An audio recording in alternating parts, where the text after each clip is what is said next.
Graça e paz, irmãos. O privilégio é meu de poder estar novamente com os irmãos nessa celebração de um ano de plantação, trabalho neste local. Trago a saudação e os cumprimentos da Primeira Igreja Batista Bíblica do Rio de Janeiro, onde tenho tido a honra e o privilégio de pastorear. Estou acompanhado aqui da minha esposa, a Rosane, que está aqui. Fica de pé, Rosane, para o pessoal conhecer você. Obrigado, querida. E creio que a minha filha, meu genro e os netos, os irmãos já conhecem, já estiveram aqui antes, né? Acho que aumentou a densidade demográfica da igreja hoje consideravelmente com eles aqui. É uma alegria estar aqui, é uma alegria ter a minha família aqui também e compartilhar com os irmãos da Palavra de Deus.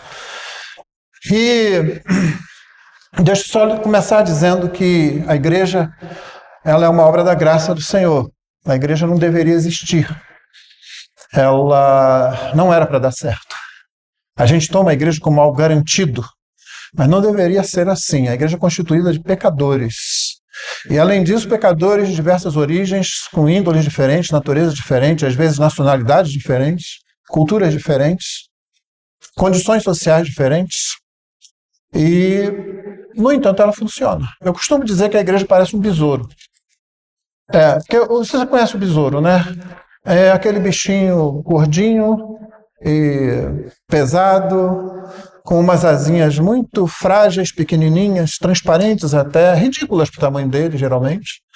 Além disso, ele tem uma carapaça por cima das asas para proteger as asas, e quando ele voa, ele tem que levantar aquilo, ela causa uma resistência ao ar. Ele não tem forma aerodinâmica, ele não é uma vespa, por exemplo, não é? Ele não devia voar. Você olha assim, como é que esse bicho voa? Pesadão desse jeito, mas voa. A verdade é que ele voa, continua voando. É assim que é a igreja. Não era para existir, não existiria se dependesse de nós. É por causa do Senhor Jesus, é sempre graça. Esse culto é um ato de graça. Não tomemos isso como garantido. É milagre da graça de Deus. Cada vez que você se reúne com a sua igreja, isso é um ato da graça de Deus. E por isso, louvamos ao Senhor por esse ano de trabalho neste local que a igreja vem desempenhando. A nossa oração é que o Senhor conceda muitos anos a essa igreja e que ela cresça e se multiplique também, para que a glória de Deus vá enchendo a terra, como diz a profecia de Abacuque, e assim o Senhor Jesus venha finalmente nos buscar. Amém? Eu tenho que dizer que, no caso do besouro, ele não voa como os aviões voam, tá? O tipo de voo que ele faz, com relação à física, faz com que ele use o ar como se fosse gelatina. E depois você procura isso aí, porque eu não vim aqui explicar esse negócio que nem eu entendo direito. É só porque quando eu fui rever como ele consegue voar, tem uma explicação física para isso, tá? É até bastante interessante. Então fica aí a sugestão. O tema da mensagem de hoje é a visão apostólica da igreja. A visão apostólica da igreja. Eu peço que você abra sua Bíblia, seu dispositivo, em Atos dos Apóstolos, capítulo 20, versículos 17 a 38. É o texto que nós vamos ler. Atos, capítulo 20, do verso 17 ao verso 38. Atos, capítulo 20, do verso 17 ao verso 38. E lembre-se, nosso assunto hoje é a visão apostólica da igreja. Qual é a percepção que os apóstolos do Novo Testamento têm da igreja? Mas vamos utilizar para isso esse discurso de Paulo ali na praia de Mileto, falando aos presbíteros, aos pastores, os bispos da igreja de Éfeso. A palavra de Deus diz assim, a partir do versículo 17. De Mileto, Paulo enviou uma mensagem a Éfeso pedindo aos presbíteros da igreja que se encontrassem com ele. E quando chegaram, Paulo lhes disse: vocês sabem como me conduzi entre vocês em todo o tempo, desde o primeiro dia em que entrei na província da Ásia, servindo o Senhor com toda a humildade e com lágrimas e com as provações que me sobrevieram pelas ciladas dos judeus. Vocês sabem que jamais deixei de anunciar o que fosse proveitoso e de ensinar isso a vocês publicamente e também de casa em casa, testemunhando tanto a judeus como a gregos o arrependimento para com Deus e a fé em nosso Senhor Jesus Cristo. E agora, impelido pelo Espírito, vou para Jerusalém, não sabendo o que ali vai me acontecer, exceto que o Espírito Santo, de cidade em cidade, me assegura que prisões e sofrimentos estão à minha espera. Porém, em nada considero a vida preciosa para mim mesmo, desde que eu complete a minha carreira e o ministério que recebi do Senhor Jesus para testemunhar o Evangelho da graça de Deus. E agora eu sei que todos vocês, em cujo meio passei pregando o reino, não mais verão o meu rosto. Portanto, no dia de hoje testifico diante de vocês que estou limpo do sangue de todos, porque jamais deixei de anunciar todo o plano de Deus. Cuidem de vocês mesmos e de todo o rebanho, no qual o Espírito Santo os colocou como bispos para pastorearem a igreja de Deus, a qual ele comprou com o seu próprio sangue. Eu sei que depois da minha partida aparecerão no meio de vocês lobos vorazes, que não pouparão o rebanho, e que até mesmo entre vocês se levantarão homens falando coisas pervertidas, para arrastar os discípulos atrás de si. Portanto, vigiem, lembrando que durante 3 anos, noite e dia, não cessei de admoestar com lágrimas cada um de vocês. Agora, pois, eu os entrego aos cuidados de Deus e à palavra da sua graça, que tem poder para edificá-los e dar herança entre todos os que são santificados. De ninguém cobicei prata nem ouro, nem roupas. Vocês mesmos sabem que estas minhas mãos serviram para o que era necessário a mim e aos que estavam comigo. Em tudo tenho mostrado a vocês que, trabalhando assim, é preciso socorrer os necessitados e lembrar das palavras do próprio Senhor Jesus. Mais bem-aventurado é dar do que receber. Tendo dito isto, ajoelhando-se, Paulo orou com todos eles. Então, houve grande pranto entre todos e, abraçando Paulo, o beijavam, entristecido, especialmente pela palavra que ele tinha dito, que não mais veriam o seu rosto. E eles o acompanharam até o navio. Essa é a palavra do Senhor. Irmãos, deixa eu fazer um breve resumo da relação de Paulo com aquela igreja. Ele passou por lá no final da sua segunda viagem, falou na sinagoga. Alguns irmãos queriam que ele ficasse mais tempo, mas ele resolveu que ia embora realmente para voltar para Antioquia da Síria. Está registrado em Atos 18, 19. Ele voltou a Éfeso pela segunda vez durante a terceira viagem missionária. Quando ele iniciou essa viagem, Apolo passou por Éfeso, sendo ajudado por Priscila e Áquila lá. Paulo partiu dali de Éfeso para a Caia, a região de Corinto, e pouco depois, Apolo partiu de lá e foi para a região de Corinto. Paulo chegou, quer dizer, Apolo saiu, Paulo chegou em Éfeso. Dessa vez, então, aí sim ele ficou 3 anos pregando ali naquela igreja. Depois disso, ele foi para Macedônia e até onde ele entendia naquele momento, ele não voltaria mais a Éfeso. Segundo as cartas a Timóteo, parece que ele teve chance de voltar. Mas, naquele momento, no momento desse discurso, Paulo não achava que ele voltaria mais a Éfeso. Ele iria para Jerusalém, seria preso, o que aconteceu realmente, e dali ele acabaria no martírio, porque a perseguição sobre ele, apesar de suas intenções de pregar até na Península Ibérica, na região das Espanhas, segundo alguns estudiosos ele conseguiu fazer isso, depois de solto da prisão em Roma, aquela que está lá no finalzinho do livro de Atos. Depois dali, ele pensava, ele morreria e ia acabar ali. Então, na mente de Paulo, até ali, ele achava o que ele disse para esses irmãos. Agora eu sei que todos vocês, no meio de quem eu passei pregando o reino, não verão mais o meu rosto. E é isso que ele tinha em mente. O que nos leva a encarar esse texto a partir de uma pergunta que se torna até bastante óbvia. O que você diria a alguém se você soubesse que aquela seria a última oportunidade de estar com aquela pessoa? Muitos de nós talvez já tenhamos passado por isso.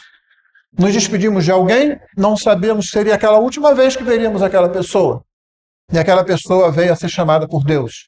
Um acidente, uma doença repentina, a distância, uma viagem em que nós estamos longe, ou aquela própria pessoa, e você não conseguiu falar para ela alguma coisa que talvez você quisesse falar, ou teria falado, se você soubesse que aquela teria sido a última vez. Enfim, o que você teria falado? O que você pensa que você falaria para uma pessoa, se você soubesse? Aquele é o seu último encontro com ela. Era isso que Paulo tinha em mente. E é muito importante, muito interessante e muito nutritivo para a igreja entender o que ele escolheu falar quando ele achou que estava falando pela última vez àquela igreja e como ele o fez. E eu vou fazer isso abordando 4 situações ao longo desse discurso de Paulo e dessa narrativa que Lucas registra para nós desse encontro dele com os presbíteros da igreja de Éfeso. A primeira coisa para a qual eu quero chamar a atenção dos irmãos é a seguinte: a membresia de uma igreja é algo sério para os apóstolos. Sim, a composição, os membros da igreja, aqueles que compõem o rebanho, constituíam um assunto muito sério para os apóstolos em todo o Novo Testamento. Verso 17, observe. De Mileto, Paulo enviou uma mensagem a Éfeso pedindo aos presbíteros da igreja que se encontrassem com ele. Não foi como que está registrado no mesmo capítulo, no verso 1, onde se diz o seguinte: cessado o tumulto, lembram-se daquele tumulto levantado por Demétrio, porque ele perdeu a venda lá dos nichos das imagens do templo de Diana, e aí houve uma confusão, quase que Paulo foi morto ali, ele acabou saindo de lá, justamente é o que é registrado no versículo 1. Cessado o tumulto, Paulo mandou chamar os discípulos, igreja, e tendo-os encorajado, despediu-se e foi para a Macedônia. Não foi assim que aconteceu agora. Agora ele não foi até Éfeso, ele parou no porto perto, em Mileto, e pediu para chamar os presbíteros da igreja, os líderes da igreja, os pastores da igreja. E eles vieram. Levavam uns 2 dias para o mensageiro correr até lá, e depois mais uns 2 dias para todo mundo vir e se encontrar com Paulo. Temos aí 4, 5 dias pelo menos. O texto diz que eles chegaram. Quando eles chegaram, né, Paulo,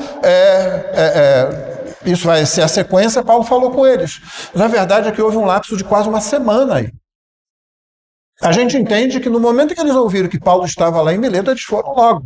Mas note, Paulo chamou os presbíteros e eles vieram nessa função. Paulo aguardou esse tempo até que eles recebessem o recado e até que eles viessem. E na função de presbíteros, eles vieram falar com os apóstolos, com o apóstolo. O apóstolo queria instruir os pastores, dentro da sua autoridade apostólica, falar com os bispos da igreja, algo que ele considerava muito importante, já que ele achava que era a última vez que ele estaria com eles. Paulo, com eles, insistiu que eles tomassem conta do rebanho, cuidassem do rebanho e vigiassem o rebanho. Verso 28. Cuidem de vocês mesmos, pastores, e de todo o rebanho no qual o Espírito Santo os colocou como bispos para pastorearem a igreja de Deus, a qual ele comprou com o seu próprio sangue. No verso 31, ele reforça: portanto, vigiem, lembrando que durante 3 anos, noite e dia, não cessei de admoestar com lágrimas cada um de vocês. Paulo tinha essa preocupação. Vigiem o rebanho, instruam o rebanho, cuidem do rebanho, apacentem as ovelhas. Essa foi uma das coisas que ele escolheu falar. Numa situação em que ele achava seria a última que ele teria para falar. Ele não quis reunir a igreja para pregar a igreja. Ele chamou os líderes da igreja para falar com os líderes da igreja e dizer: tomem conta do rebanho de Deus que ele comprou com o seu próprio sangue. Visto que o trabalho pastoral consiste em equipar e guardar o rebanho, o valor da membresia na mente apostólica é muito alto. Vamos fazer um paralelo com 1 Timóteo 3:1? Por que Paulo tem essa preocupação toda? Ele chama os presbíteros, mas não é para dar um curso de reciclagem de teologia para eles. É para dizer: cuidem, guardem, apacentem, nutram o rebanho de Cristo que ele comprou com o seu próprio sangue. Em 1 Timóteo 3:1, texto bem conhecido da igreja, com certeza: fiel é a palavra. Se alguém deseja o episcopado, excelente obra almeja. Note, Paulo não está dando tapinhas na costa de alguém que quer ser pastor e dizendo, você escolheu bem, garoto. E quem está dizendo é o seguinte, olha, pensa bem no que você está escolhendo para fazer, na função que você está buscando, porque é um trabalho que precisa ser feito com excelência, é um trabalho que vai exigir mais de você. Os irmãos entenderam? Ele não está dizendo, que legal, que bom que você está interessado no ministério. Lá na igreja, quando algum jovem chega para mim e diz, pastor, eu quero ser pastor, a primeira coisa que eu digo para eles é, você tem certeza disso? Ele pensa que talvez eu vou dizer, não, eu sou pastor há 40 anos, há mais de 40 anos. Eu tremo cada vez que tem que estar diante da minha igreja, eu tremo quando alguém para diante de mim e diz, pastor, o que eu faço com a minha vida nesse ponto que ela está? Eu tremo com todos os ataques que a igreja sofre. E a minha clara, óbvia incapacidade em mim mesmo de estar nessa posição. Então, quando alguém diz eu quero ser pastor, eu preciso colocar aquela pessoa logo à prova. Porque, como disse Lloyd Jones uma vez, ele registrou isso, ele escreveu, só é pastor quem não consegue não ser. A ideia é, se você for esperto, você vai tentar sair fora, só que você não vai conseguir se Deus realmente estiver querendo você naquela posição. Essa é uma preocupação que deve estar conosco. Membro de igreja, membresia de igreja, não é um negócio da gente falar que legal que vocês estão aqui, não. É uma situação de alta performance no mundo decaído, de completa dependência de Deus, de perigo por todo lado. Nós não estamos fazendo nenhum favor a Deus, não estamos fazendo nenhum favor à igreja. Nós não merecíamos abrir a nossa boca num momento de louvor para cantar. Nós não somos dignos de louvá-lo, apesar de que Ele é digno de ser louvado. Por isso Cristo veio, por isso a justiça de Cristo nos reveste, para que quando abrimos a nossa boca imperfeita, com vozes imperfeitas e ainda havendo pecado em nós, porque não nos libertamos da presença do pecado ainda, esse louvor, por causa de Cristo, possa chegar a Deus e ser aceito por Ele. Alguns de nós talvez achem que estão fazendo uma grande coisa. Vou para a igreja e louvo com fervor. Irmão, você não merecia estar aqui. Eu deveria pedir licença cada vez que passar por aquela porta. Será que eu posso mesmo? A única coisa que nos garante isso foi a obra que Cristo fez em nós. Aliás, como já foi dito no culto aqui hoje. Na primeira carta de Pedro, capítulo 5, verso 3, Pedro diz aos presbíteros, ele está falando aos presbíteros da igreja, e ele diz que eles devem pastorear o rebanho, no verso 3, não como dominadores dos que lhe foram confiados, mas sendo exemplos para o rebanho. Paulo diz a Timóteo a mesma coisa, que ele precisa ser modelo para o rebanho. Quando se diz isso em Pedro e em Timóteo, a ideia não é que, olha, pastor, você tem que ser 100%. Não, claro que essa ideia está embutida ali. Mas uma ideia que passa despercebida e a gente perde muitas vezes é que se você tem um modelo, se você tem um exemplo, é para ser seguido. O que se diz aos pastores para que eles façam em 1 Timóteo, em Tito, o que Pedro diz aqui, é para ser imitado pelo rebanho. Aquelas coisas não estão nessas cartas apenas para você dizer, olha pastor, você tem que ser assim. Não, você tem que ser assim porque a igreja tem que ser assim. É dever da membresia imitar os seus pastores. Por isso os pastores são chamados a serem modelos. Não de perfeição, nunca. Se fosse isso, nenhum de nós seria pastor. Não tinha como. Mas modelos de homens que seguem a Deus, para que homens e mulheres na membresia da igreja entendam que estar na igreja, que ser membro da igreja é uma atuação, uma posição de alta performance num mundo decaído. E que nós só conseguimos realizar dependendo da obra de Jesus através do Espírito Santo. Portanto, o conceito de membresia para numa igreja, para o apóstolo Paulo e para outros apóstolos, é um conceito elevado. A área de evangelização e de missões é a porta por onde mais heresias entram na igreja. Você sabia disso? Sabe por quê? Porque é nessas áreas que missionários, evangelistas, igrejas locais tendem a baixar a cerca Porque a gente quer ver as pessoas vindo. É difícil encher uma igreja do jeito certo, irmão.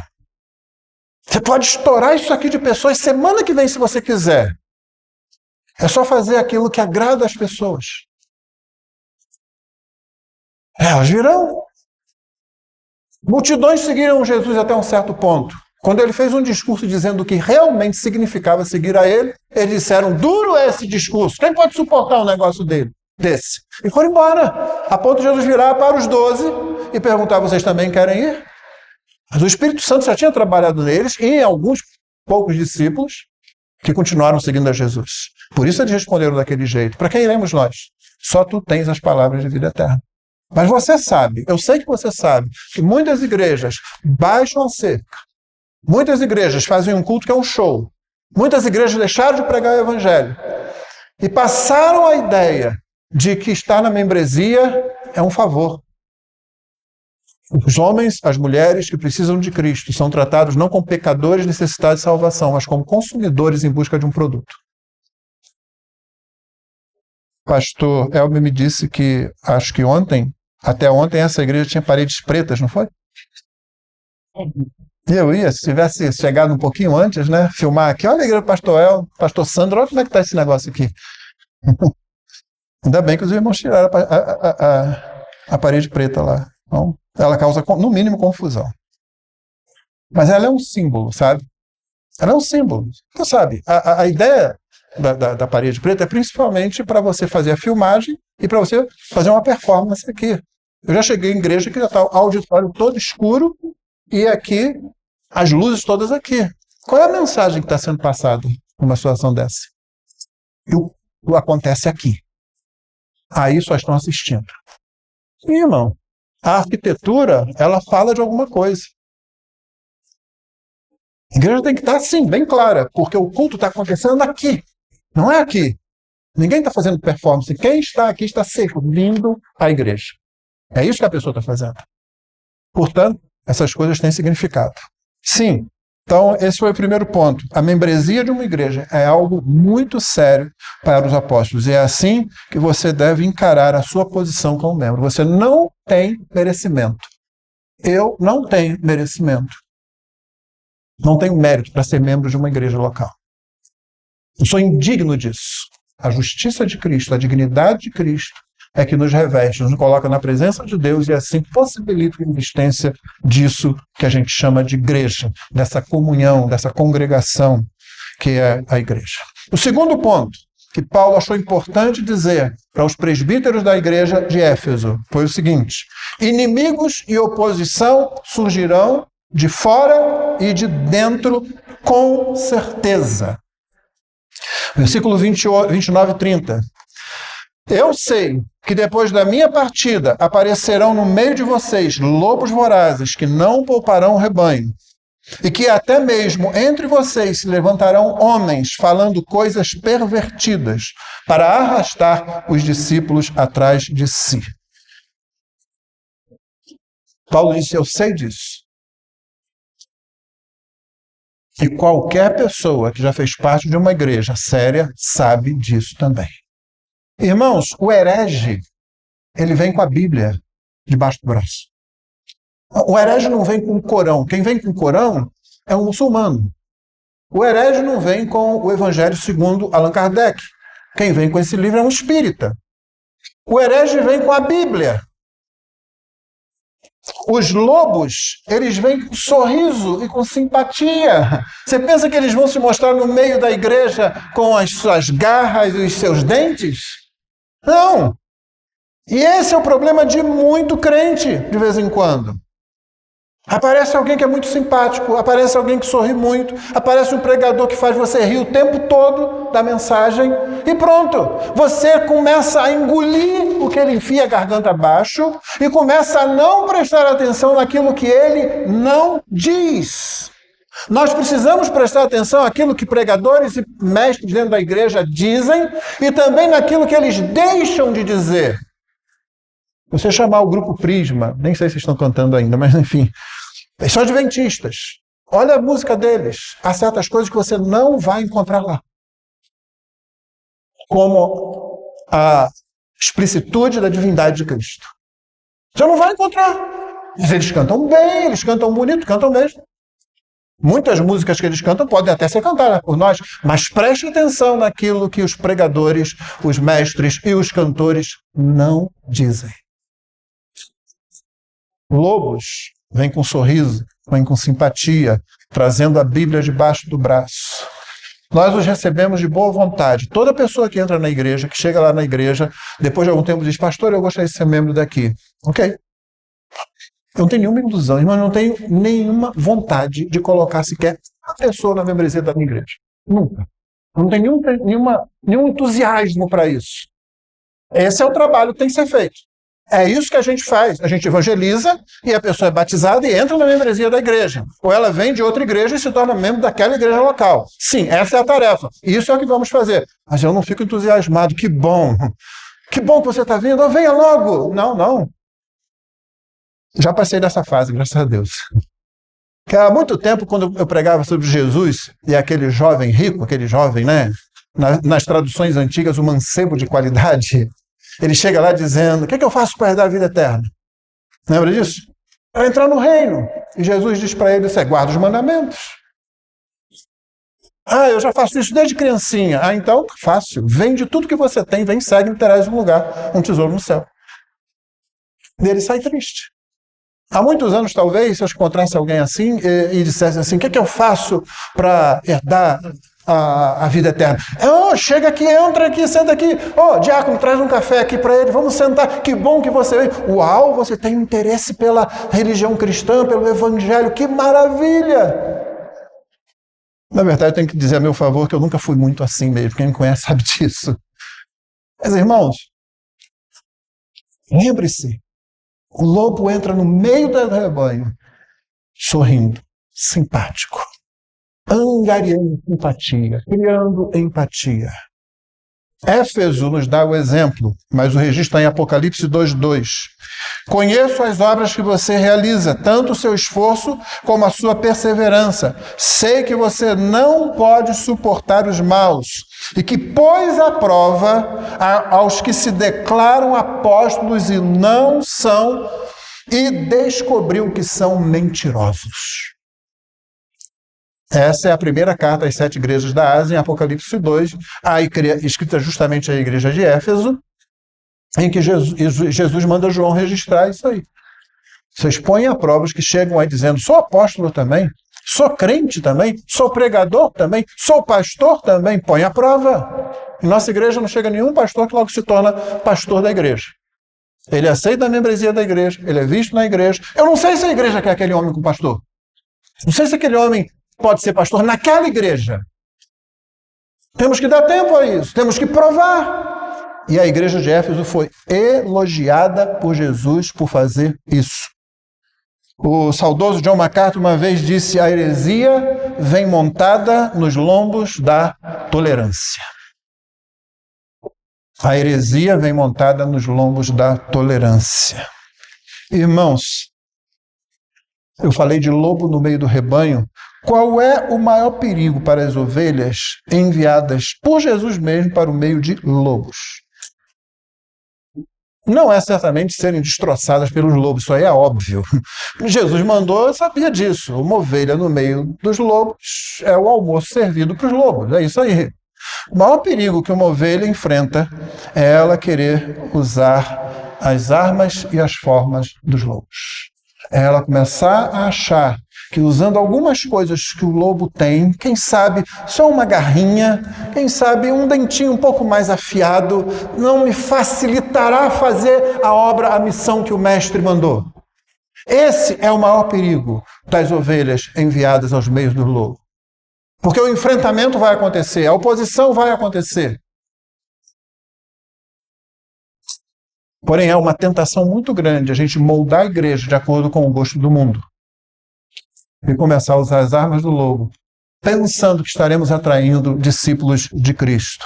A igreja de Éfeso fez isso, porém, é um risco também Porque você pode perder a sensibilidade. Foi o que aconteceu com aquela igreja. Jesus a elogiou por não dar suporte a falsos apóstolos, porém chamou a atenção dela no verso 4, dizendo: tenho, porém, contra você o seguinte: você abandonou o seu primeiro amor. Ou como costumava dizer o grande teólogo Che Guevara, há que se endurecer, mas perder a ternura nunca. Ele não era nem teólogo, nem... Isso não precisa repetir isso por aí não, tá? E até essa frase se disputa se ele realmente falou ela alguma vez, mas a verdade está na frase. Se você endurece muito, se você é obrigado muito a falar contra certos erros, às vezes você esquece que a mensagem tem outra parte também. Aliás, a pregação do Evangelho não é uma pregação negativa. O Evangelho é sempre uma afirmação positiva de certas verdades que combaterão aquilo que é errado. Mas, às vezes, em meio a lutas, em meio a tantos ataques, nós corremos o risco de perder a sensibilidade, o que aconteceu com a igreja em Éfeso. Perder o primeiro amor aqui não é perder, irmãos, aquele entusiasmo que você tem, se é que tem, quando crê em Cristo pela primeira vez, quando você aceita Cristo. Não é isso não. Eu sei que muita gente usa assim, mas não é disso que Jesus está falando e que João está registrando, não. Aliás, eu conheço muito pouca gente que na conversão, ficou assim, querendo ganhar o mundo todo para Cristo. Geralmente, a maioria das pessoas ainda está lutando da própria compreensão de si mesma naquele novo quadro em que ela era uma pecadora perdida e agora é uma pecadora salva. João está falando aqui justamente dessa situação. Quer dizer, João registrou as palavras de Jesus falando justamente disso. Às vezes você tem que ser duro doutrinariamente, mas você não pode perder a sensibilidade.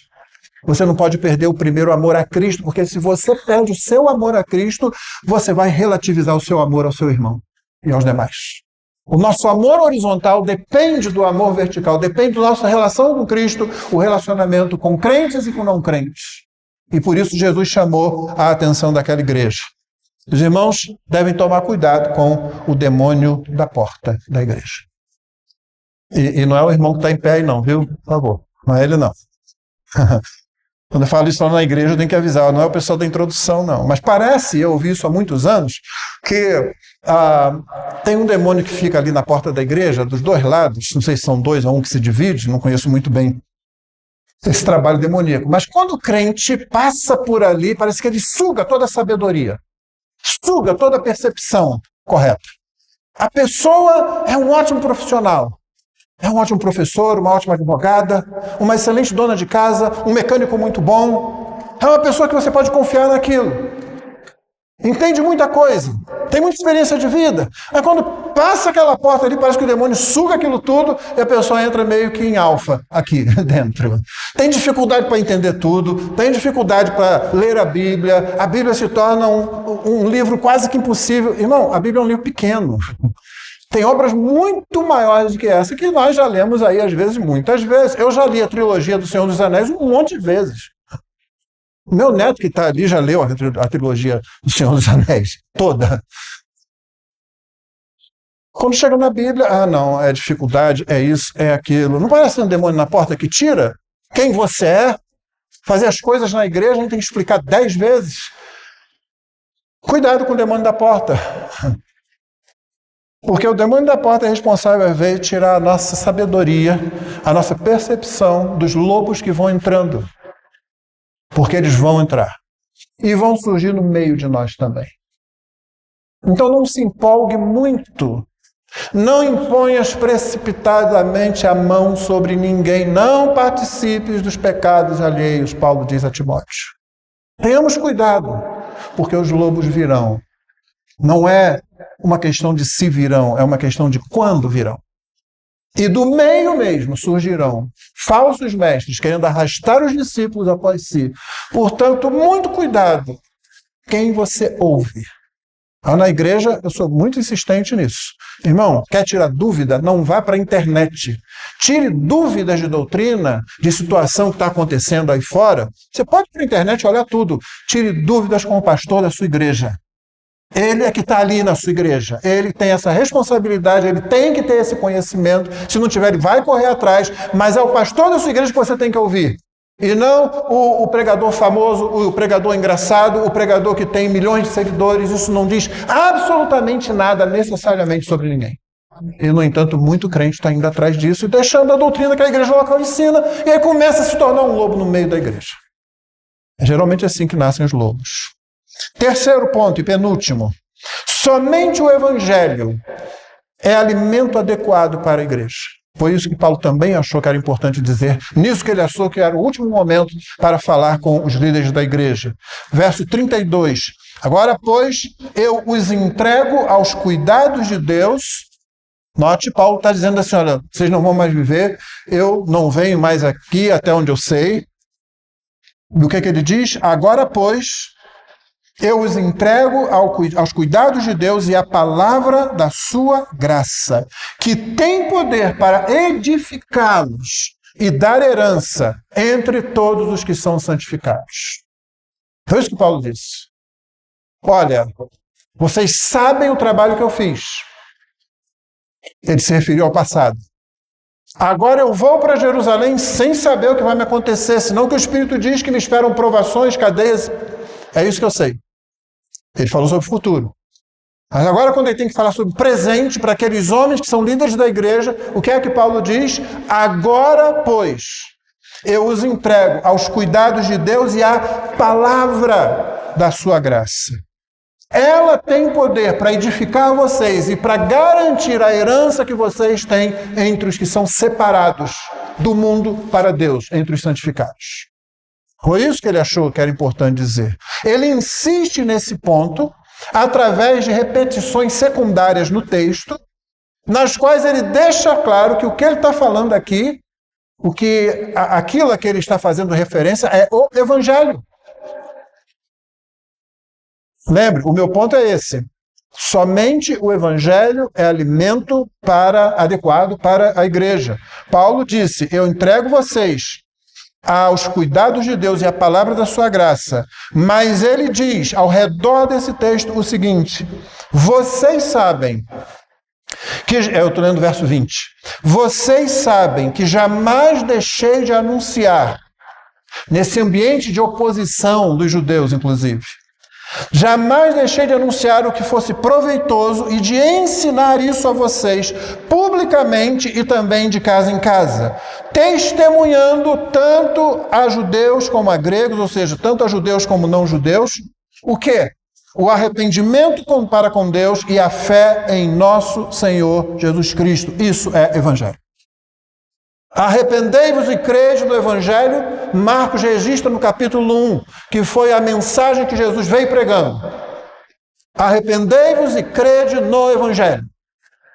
Paulo define aqui o arrependimento para com Deus e a fé em nosso Senhor Jesus Cristo. E ele está dizendo, eu não deixei nunca de anunciar isso, que fosse proveitoso publicamente e também de casa em casa. E casa em casa aqui, irmão, é uma casa greco-romana, tá? Não é um pai, uma mãe e 2, 3 filhos, não. Nem seis. Não, uma casa greco-romana tinha o patrono, a patronesse, o marido e a mulher, eles tinham seus filhos ali, eles tinham seus escravos, tinha casa com 10 escravos, tinha casa com 400 escravos. Isso era uma casa.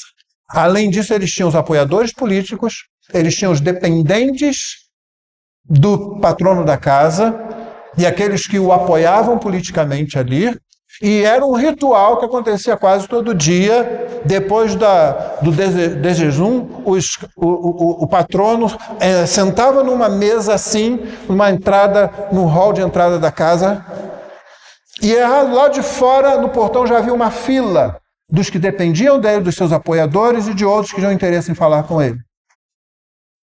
Uma casa greco-romana podia ter centenas de pessoas, embora a maioria não chegasse a esse número. Você teria que ser muito rico.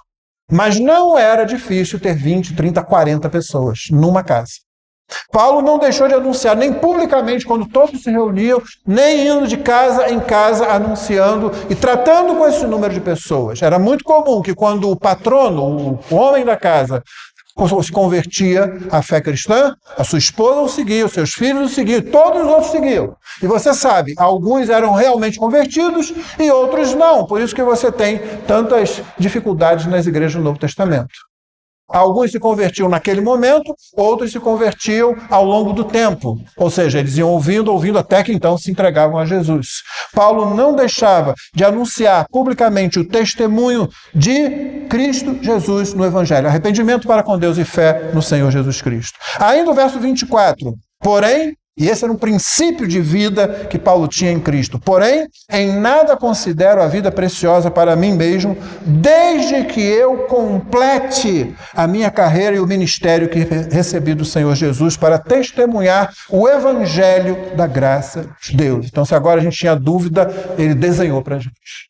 Somente o Evangelho é alimento adequado para a igreja. Os crentes precisam do Evangelho. Você precisa meditar no Evangelho, você precisa pensar no Evangelho. A ceia existe com sua regularidade justamente para que você volte seus pensamentos aquele dia lá na cruz, lá no Calvário. Quando Cristo foi à cruz, para que nós fôssemos convidados à missa. Ele encara a ira de Deus na cruz, nós encaramos um banquete de comunhão com Deus e uns com os outros. O Evangelho é o único alimento adequado à Igreja de Jesus. Paulo, como os demais apóstolos, não vê qualquer outra forma de proteção da igreja que não seja conhecer o Evangelho da graça que há em Cristo. Os apóstolos pensavam isso. Quer proteger a igreja? Quer dar um curso de apologética para evangelizar muçulmano? Não, essas coisas são boas, mas não é isso que protege a igreja. O que protege a igreja é quando cada crente conhece o Senhor Jesus e continua conhecendo o Senhor Jesus. Conhece o que significa o Evangelho, o que Jesus fez na cruz do Calvário, conhece o trabalho do Espírito Santo, conhece a palavra de Deus. É essa palavra a essa palavra Paulo entregou aqueles irmãos líderes juntamente com a igreja. Eu encomendo vocês aos cuidados de Deus e à palavra da sua graça. É isso aqui. Então sim, faça quantos cursos você precisar. Tudo que a sua igreja oferecer, aproveite. Mas não adianta você fazer nada disso se você não conhece esse livro, se você não conhece aquele que é apresentado nesse livro. Veja como Pedro escolhe encerrar a segunda carta dele, no capítulo 3, versos 17 e 18. Ele está finalizando a carta. E o que ele diz nesses dois últimos versos da carta? Portanto, vocês, meus amados, visto que já sabem disso, tenham cuidado para que não sejam arrastados pelo erro desses insubordinados e caiam da posição segura em que se encontram. Eu havia acabado de falar sobre aqueles que, falsos mestres principalmente, aqueles que ignoram a bondade de Deus, a longanimidade de Deus, acham que nada vai acontecer, não é? E ele diz, tenham cuidado para que vocês não sejam arrastados pelo erro desses insubordinados. E aí o verso 18, o que ele diz?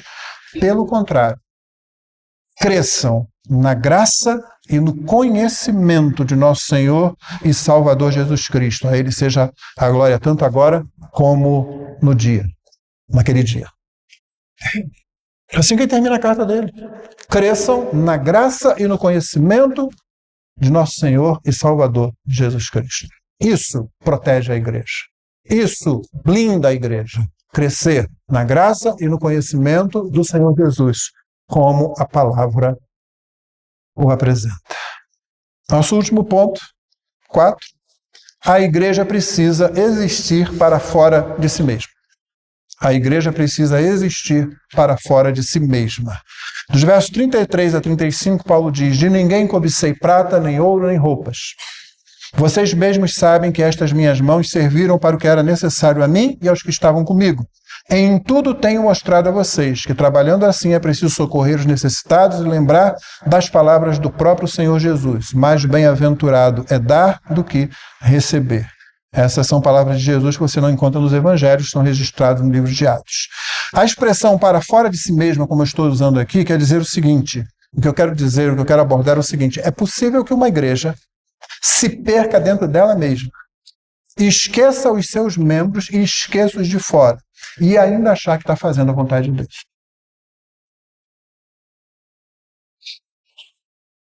É como aquelas lagartas marchadoras. Tem um tipo de lagarta que elas andam uma atrás da outra, bem coladinho. Se você conseguir pegar uma delas e desviar assim, e fazer um círculo, elas vão continuar ali, andando, movimentando. Tem movimento, tem muito movimento, né? Tem muito esforço sendo feito, mas não estão indo a lugar nenhum. Não estão progredindo em nada. Estão só fazendo movimento ali. É possível que isso aconteça numa igreja. E ela esqueça os seus membros. Esqueça os seus membros. Irmãos, tem igreja que tem show atrás de show. Os crentes não estão alimentados. As ovelhas não são cuidadas, não são vigiadas, não são alimentadas. Mas o show está acontecendo, a igreja está enchendo. Há igrejas pequenas que também fazem isso. Elas se fecham na sua própria pequenez. Elas não querem crescer. É mais fácil você ficar com a igreja família. Sabe o que é a igreja família? A igreja é uma família, claro que é. A Bíblia, o Novo Testamento faz essa comparação, mas tem um perigo aí, irmãos. Família, você conhece alguma família assim que seja o tempo todo maravilhosa? Você sabe de algumas famílias que são muito complicadas, não sabe? Então, você vai chamar a igreja de igreja família, toma cuidado com o que você quer dizer com isso. Porque geralmente o que acaba acontecendo é que nós não formamos grupinhos, mas formamos um grande grupão, e é difícil para os outros entrarem. Nós não queremos crescer, porque crescer dá trabalho, crescer incomoda. Você tem que ter mais espaço, você tem que ter mais pastores numa igreja.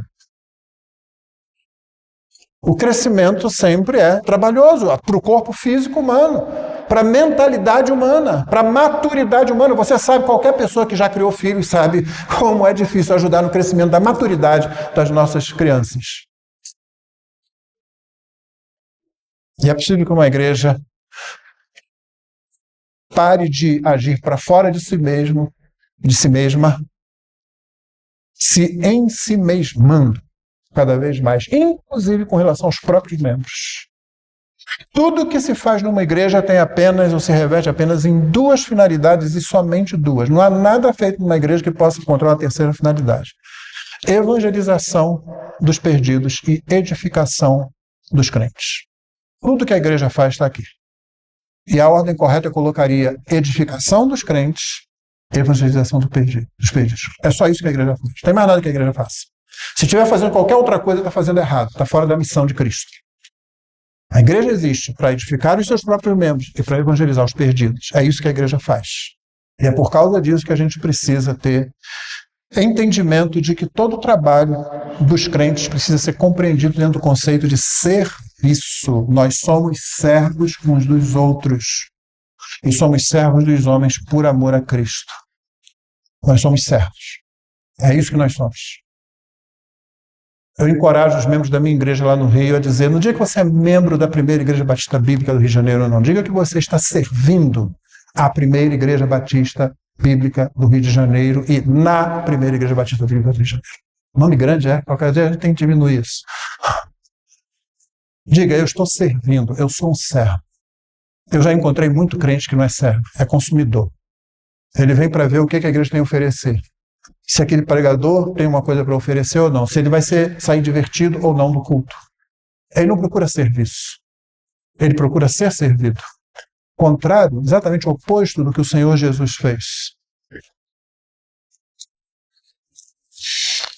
O apóstolo Tiago, ele ecoa o ensino de Paulo em Tiago 2,18. Mas alguém dirá, você tem fé e eu tenho as obras. Mostre-me essa sua fé sem as obras e eu com as obras lhe mostrarei a minha fé. Irmão, Tiago, quando usa a expressão de fé morta, ele não está querendo dizer que existe um tipo de fé que é fé cristã, que é fé salvadora e que ela, apesar disso, não está produzindo obras. Não, não existe isso, não. Fé morta é fé que não existe, não é fé salvadora. Tá? Existem pessoas imaturas na fé e que por causa disso são servos pobres. Servem com pobreza, não são bons servos. Essa pessoa que quer ser servido, e quem sabe um dia Deus dá arrependimento a ela para que ela se torne um servo, uma serva dentro da igreja. E é assim que ela tem que ser exortada e é para lá que ela vai caminhar, para maturidade. Mas não pense que é possível exigir fé salvadora aquela produzida unicamente pelo Espírito Santo, quando aplica o Evangelho ao coração do eleito de Deus, regenera, e aí o eleito passa a crer, passa a se arrepender, se arrepende de crer, e que depois disso ela pode ficar simplesmente tranquila, sem produzir obra. Não existe isso. Essa pessoa não é crente, não tem obras, não tem fé. Entendeu? É isso que Tiago está querendo dizer. Ele não está indo contra o que Paulo está dizendo. Ele está mostrando que aquilo que você está dizendo que é fé, não é fé. Tanto que o verso seguinte a esse é aquele que diz: você tem fé em Deus, os demônios também. Você vai acreditar fé salvadora, demônio? Não. Paulo está... muito apóstolo na cabeça, né? Tiago está comparando a fé que diz que não tem obras à fé que os demônios têm. Ou seja, simplesmente eu sei que Deus existe, mas não é salvo, não é regenerado, não é de Cristo. Portanto, se você, meu irmão, não é um servo dentro da igreja procurando servir, questione rapidamente a sua posição diante da justiça divina. Pode não ser crente. Eu espero que você seja um crente maturo e que acorde cada vez que ouvir uma pregação, um estudo bíblico que fale sobre esse tema. E que diga: não, peraí, eu não posso continuar assim, não servindo, não atuando, não produzindo a obra que é própria da fé salvadora e ficar tranquilo achando que está tudo bem comigo. Eu posso ter uma surpresa muito ruim quando me encontrar com Cristo no final. A fé salvadora sempre vai produzir frutos. Talvez produza pouquinho, porque essa pessoa precisa crescer. Talvez produza um pouco de imprecisão, porque ela não está sendo bem alimentada doutrinariamente. Mas ela vai produzindo, e vai crescendo, e vai crescendo. Mas não alimentemos a ideia de que existe realmente fé salvadora, aquela que o Espírito Santo produz e que é só a fé morta. Não, a fé morta. Já tentou jogar bola com um jogador morto? Tenta jogar bola. A irmã já tentou cozinhar, tendo como parceira de cozinha uma mulher morta? Está estirada lá no chão? Tenta. É disso. Tenha essa imagem na cabeça quando o Tiago está falando de fé morta. Tiago não está em oposição a Paulo. Afinal, não existe fé sem obras. Não existe uma coisa chamada fé morta, como eu disse. Todo o capítulo 9 da primeira carta aos Coríntios é Paulo ensinando por que ele faz certas coisas e por que ele deixa de fazer certas coisas. E o parâmetro dele, o referencial, é o Evangelho. O Evangelho produz obras, porque o Evangelho só pode estar em você pela fé. Pela fé somente. Mas essa fé somente se torna sempre depois acompanhada de boas obras. Por isso que Paulo reduz todo o capítulo 9 de 1 Coríntios no verso 23. Tudo faço por causa do Evangelho, com o fim de me tornar cooperador com ele. Você entendeu? Aquele capítulo 9, Paulo está dizendo que ele tem direito de receber sustento das casas, das diversas casas em Corinto. Porque o Senhor Jesus deu essa autoridade. Assim ordenou o Senhor que os que pregam o Evangelho vivam do Evangelho. Isso é 1 Coríntios 9. Ele está explicando à igreja de Corinto por que ele não fez isso, por que ele preferiu trabalhar metade do tempo e pregar a outra metade, cuidar da igreja a outra metade. Ele está explicando. Você se lembra? A igreja de Corinto tinha: eu sou de Paulo, eu sou de Pedro, eu sou de Apolo, e até um grupo lá que achava que era melhor que os outros, que dizia: eu sou de Cristo. Se Paulo recebesse o sustento dele da casa que diz: eu sou de Paulo, as outras casas iam dizer: é claro que Paulo vai favorecer esse pessoal. Paulo está lá naquele grupinho. Paulo é a favor deles e contra nós. E coisas desse tipo assim. O que Paulo fez? Por causa do Evangelho, ele abriu mão do direito que ele tinha de receber sustento, como o Senhor Jesus deu autoridade para receber, e trabalhou. Quando chegou a oferta das igrejas da Macedônia, lá Tessalônica, lá Filipos, aí ele se entregou ao trabalho de tempo integral. Mas por que ele fez isso? Para que o Evangelho não sofresse obstáculos, não sofresse oposição, para que ninguém pudesse falar nada e ele pudesse pregar livremente. Paulo era um servo. Ele era um servo de Deus. Lembre-se, nosso ponto é que a igreja precisa existir para fora de si mesma. Ela faz isso quando cada crente começa a existir para fora de si mesmo também. Quando você consegue olhar para o irmão que está do seu lado, quando você começa a olhar para o vizinho não crente, quando você começa a olhar para outros crentes que talvez estejam recebendo um evangelho adulterado. A igreja precisa existir para fora de si mesma. A igreja não precisa tentar tornar o evangelho relevante, ele já é relevante por si mesmo. Aliás, relevante é uma palavra perigosa para a gente, né?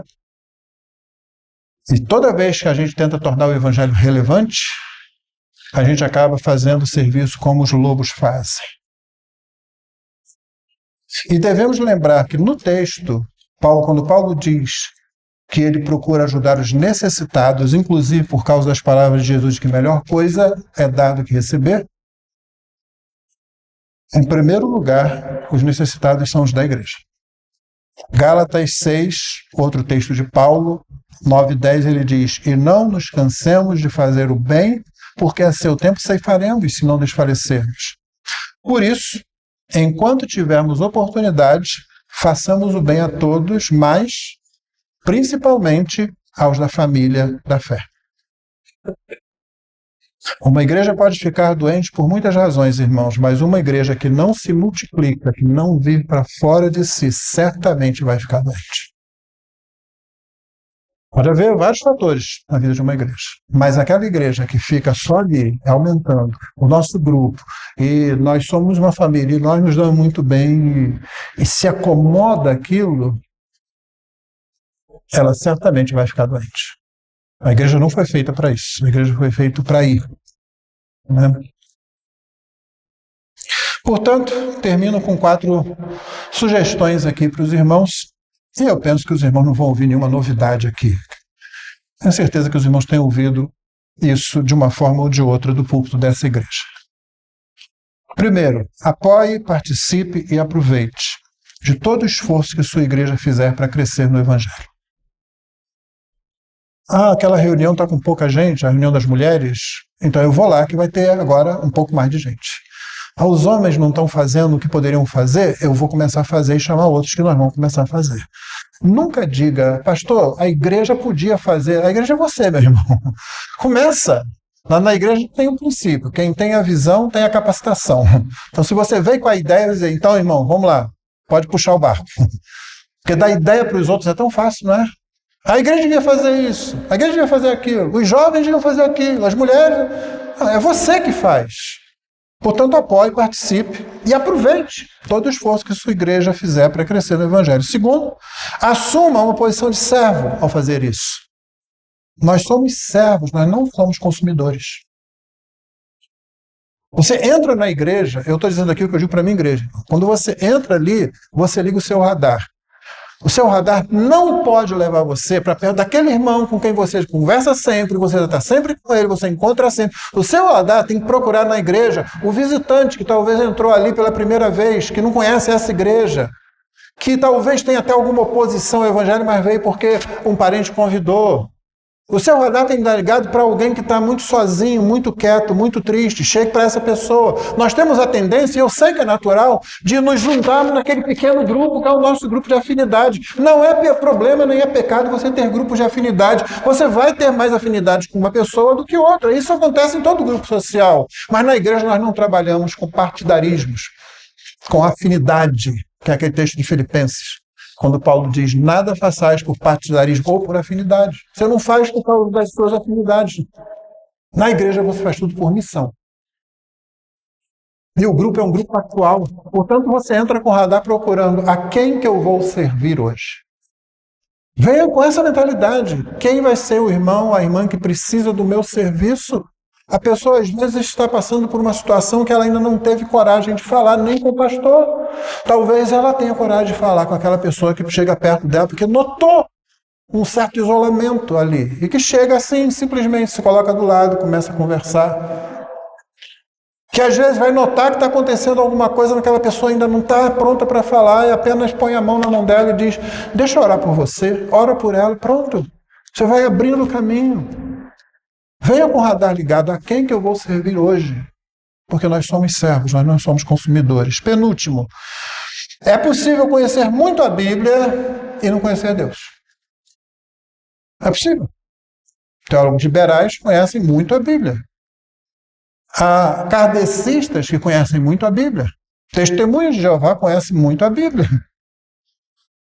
É possível conhecer muito a Bíblia e não conhecer a Deus, mas, e esse é o ponto, mas ninguém vai conhecer Deus de forma crescente sem conhecer muito a Bíblia. Então não use a primeira parte que eu falei como desculpa. Tem gente aí que conhece a Bíblia, mas não conhece Deus. Se você não conhecer a Bíblia, o seu conhecimento de Deus não vai aumentar por si só. Não existe mágica, existe crescimento. É à medida que essa palavra toma conta de você, o Espírito aplica ela a você cada vez mais, e mais você conhece de Cristo, que você cresce. Então, se há alguém aí que conhece muito a Bíblia, mas não conhece Deus, ora por essa pessoa para que ela se arrependa e se converta. Mas nós devemos conhecer muito a Bíblia e conhecer, assim, cada vez mais Deus. Por último, não haja de forma independente de seus irmãos, pois tudo o que acontece no contexto da membresia de uma igreja afeta necessariamente toda a membresia. Lembra que a membresia é algo importante para os apóstolos? Não haja de forma tão independente de seus irmãos. Começaram na igreja um grupo de estudo sem eu saber. A casa é da pessoa, ela convida outras pessoas e pronto, começam lá. Aí o grupo deu problema, porque sempre vai dar, tá? Sempre vai dar. Aí eu chego lá para chamar as pessoas, né? Que grupo é esse? O grupo era formado por uma pessoa que ainda não era nem membro da igreja, com outras pessoas que eram mesmo muito novas da igreja e outras que ainda estavam para se tornar membro da igreja. E eu disse, não pode continuar. Mas pastor, nós estamos só estudando a Bíblia. Não. Vocês estão fazendo alguma coisa que vocês não estão entendendo direito dentro da membresia da igreja. Faz o seguinte, quer fazer estudo bíblico na sua casa? Abre a sua casa, chama não crente e evangeliza. Faz isso. Mas quando você faz no contexto da igreja, você deve, por sabedoria, por lealdade e respeitando a autoridade pastoral. A autoridade pastoral, você sabe, né? O pastor só tem autoridade enquanto ele segue a Escritura. Não existe autoridade pastoral inerente só porque recebeu a mão na cabeça, não. Enquanto o pastor está pregando a Bíblia, está ensinando a Bíblia, ele é autoridade e deve ser obedecido. Mas se ele sai da Bíblia, então ele deve ser repreendido para se arrepender e voltar a pregar o Evangelho. Então forma-se um grupo e a pessoa quer ensinar alguma coisa e havia uma pessoa não crente nesse grupo, nesse caso lá. Essa pessoa não crente que vinha frequentando a igreja um pouco, me mandou uma mensagem, pastor, eu não vou mais na sua igreja porque eu não concordo com essa doutrina aí. Eu falei, que doutrina é essa? Ninguém ensina isso aqui na igreja? Não, onde? Num grupo, estou num grupo na casa de fulano. Aí eu chamo todo mundo. Não. Por uma questão de sabedoria, de lealdade e de autoridade pastoral, você deve chegar para os seus pastores e dizer, pastor, reunindo no grupo, estou discipulando fulano. Nós temos que nos discipular mutuamente. É ordem bíblica, ninguém precisa questionar isso, mas não faça isso tão independente. Deixe o pastor saber, talvez você precise de ajuda, talvez você esteja fazendo alguma coisa errada. Eu já vi isso acontecer. Exigindo, às vezes, de uma pessoa não crente, o que você só poderia exigir de um crente. Você fica tão desejoso que aquela pessoa se converta, principalmente se for um parente, que aí você começa a errar. E o seu pastor não está nem sabendo para poder te ajudar. Um irmão mais maduro na igreja não está nem conhecendo isso para poder chegar e dizer, meu irmão, minha irmã, olha, talvez seja melhor você seguir um caminho assim. Então não seja tão independente na sua igreja. Até porque abençoará os outros irmãos saberem que você está fazendo alguma coisa. Mas é bom que as pessoas saibam. Na multidão de conselheiros, o que diz o livro de Provérbios? A sabedoria. As pessoas já têm muita vontade de fazer as coisas. Mas lembra de Apolo? Falamos sobre Apolo aqui hoje. Ele chegou lá em Éfeso, começou a pregar, conhecendo somente o batismo de João, não foi? Pregava com autoridade, pregava muito bem, mas só conhecia a metade da história. O que Áquila e Priscila fizeram? Chamaram o camarada e disseram, não pregue mais. Não foi isso que eles fizeram. Eles disseram, não pregue mais assim. Deixa eu mostrar para você, vamos mostrar para você o que está faltando que você ainda não sabe. E ele saiu dali, foi para Corinto para pregar o Evangelho. E continuou pregando, agora pregando o Evangelho. E pregava tão bem que deu problema lá, né? Porque o pessoal dizia, eu sou de Apolo, que Apolo é eloquente, Apolo sabe falar, não é? A culpa não era de Apolo, a culpa era dos crentes lá de Corinto. Então sim, seja como Apolo, entendeu? A pessoa vem e diz, olha, irmão, talvez seja melhor Eu estou caminhando para o final, mas me permita contar só mais uma experiência da minha igreja. Por que eu conto experiência da minha igreja? Porque é que eu tenho, é que eu vivo, entendeu? E eu sou um pecador pastoreando pecadores. Aliás, lá somos 2 pecadores pastoreando pecadores. É bom que a gente se lembre sempre disso, não é? Então, questão de namoro entre os jovens. A gente diz assim, irmãos, se estiver interessado numa moça da igreja, num rapaz da igreja, assim, converse com seu pastor antes. Aí o pessoal entende assim, ué, agora eu tenho que ter a permissão do pastor para namorar? Alguns não tinham que ter permissão nem para namorar de jeito nenhum. Alguns jovens, né? Não estão prontos, mas eles acham que estão. Enfim. Não, não é isso. Não é que tenha permissão. Então eu explico. É porque seu pastor pode saber de coisas que você não sabe a respeito da outra pessoa. Nós recebemos jovens, às vezes, que tiveram uma vida sexual antes da conversão. Eles se converteram, se tornam membros da igreja. A gente não coloca isso para a igreja, gente. Não há necessidade disso. Os pastores sabem. Vimos, houve uma conversão, houve uma mudança de vida e estão na membresia da igreja. Quando você coloca alguém na membresia da igreja, é um ato muito sério. O que você está dizendo para todo mundo na igreja é o seguinte, olha, esse jovem, essa moça, potencialmente podem ser seu genro, sua nora no futuro. Tem o potencial de casarem com seu filho, com sua filha. É isso que você está dizendo. Temos um crente aqui. Se você não acha isso, não coloque aquela pessoa na membresia da igreja. Potencialmente. E tem outros fatores além de ser crente. Né? Maturidade, condições de sustentar, maturidade emocional, enfim, tem vários fatores. Todo mundo sabe disso. Mas você está dando esse recado geral. Eu falo, chega aqui uma pessoa assim, às vezes um rapaz se interessa por uma moça que já teve vida sexual. E eu sei que no momento que ele souber disso, ele não vai conseguir lidar com aquilo. A família dele talvez não consiga lidar com aquilo. A família de uma moça virgem da igreja talvez não consiga lidar com um rapaz que chegue na igreja, se interesse pela filha deles e que já teve vida sexual fora da igreja. Os irmãos estão entendendo?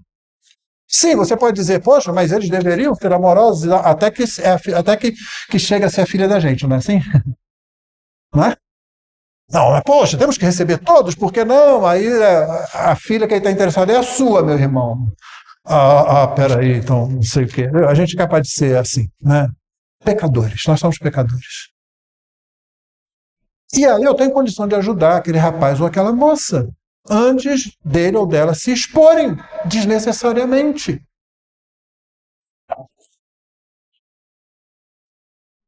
Essas situações tendem a se diluir na igreja. As pessoas não estão escondendo alguma coisa. É simplesmente que isso não é um fator determinante para você ser ou não membro de uma igreja. No convívio, todos esses irmãos, até onde eu tenho visto, eles tendem a ser muito francos e honestos. Mas ele não tem que vir para frente para dizer, olha, eu já fiz isso ou aquilo.